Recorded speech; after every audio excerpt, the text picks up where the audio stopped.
Hello, and welcome to part 7 of my ghost stories. If you haven't seen the other parts, there's a playlist at the bottom you can click. I'm actually going to reference a couple videos I've already made, so it might be worth checking them out.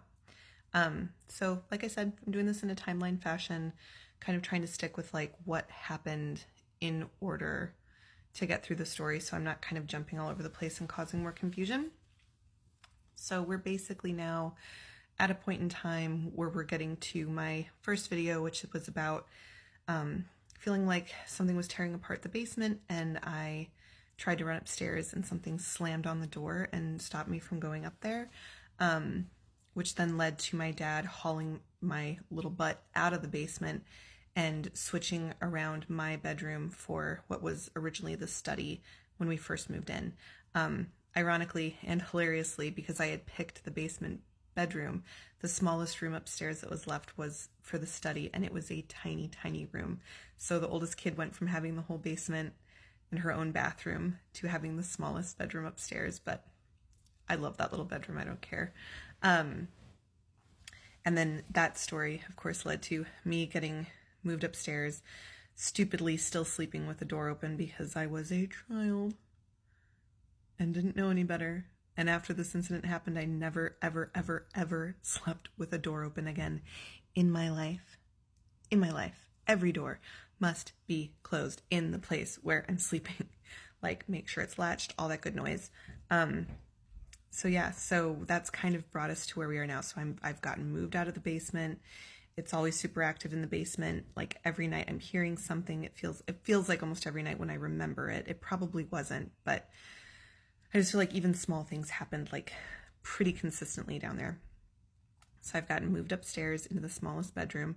One of my next videos will have other blueprints of the house for the story. We don't really need them. But I've gotten moved upstairs. I sleep with the door closed, flipping constantly. I am able to sleep a little bit better once I move upstairs because I don't feel initially like it's as active up there. But one of the things that does start and will plague me the entire time I live there is the most atrocious nightmares. And when I say atrocious, I have taught myself how to lucid dream when my dreams turn. So I've never really had full-blown nightmares where like I just am in and it's a nightmare. There's usually something else going on. And then it kind of gets a glimmer and it turns into utter and abject nonsense. I never had sleep paralysis in this house. Like I never woke up paralyzed with something happening to me. I didn't have night terrors, but my baby brother did. But these dreams were they were so vivid and they were so like fucking insane. I can still remember a lot of them. And even to this day, it's been, I mean, I am a full-blown elder millennial. To this day, if on the rare occasion I have a dream that starts to shift, it was so bad for those 5 years I lived in that upstairs bedroom that I literally like in my head will be like, oh, this is about to be something that I want nothing to do with. And I will wake myself up. My subconscious will say, this is a nightmare, wake up. They were just absolutely horrendous. I will say it didn't take that long before I started getting haunted upstairs. But for a long time, it was never at the same intensity of the basement. That of course changed.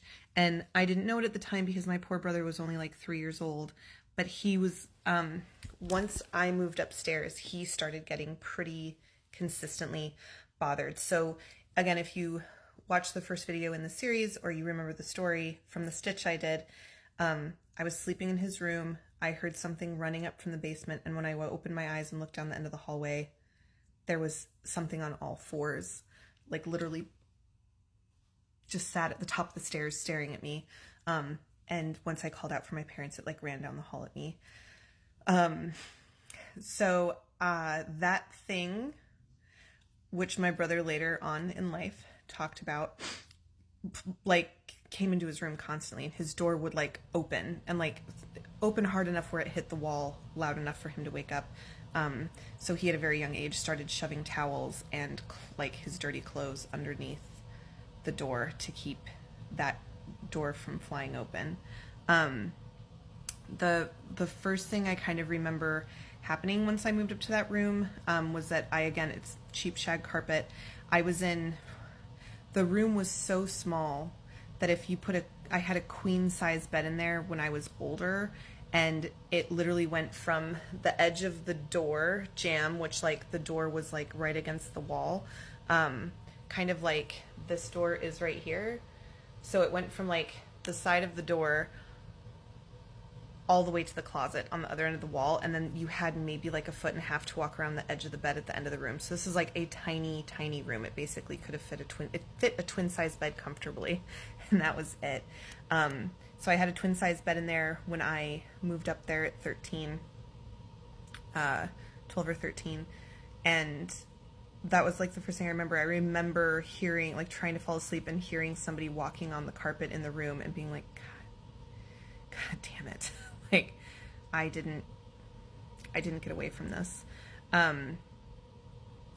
Things stayed not pretty calm, but aside from the nightmares and aside from hearing somebody walking around my room, things were pretty calm, calm-ish for, I would say,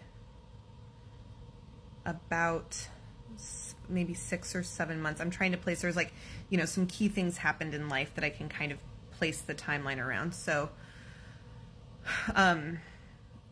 that year it was relatively quiet. There wasn't any big, bad, scary thing that happened for most of the year of me being 13. Couple things to end the story with. My next story will be about my mom's experience, because that happened about a year after I moved upstairs, and things started kicking off full-blown again once she had an experience.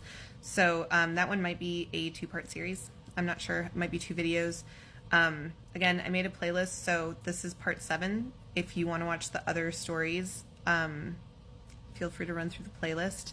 I'm hoping to get a live together. I'm talking to some of my friends that have had experiences there.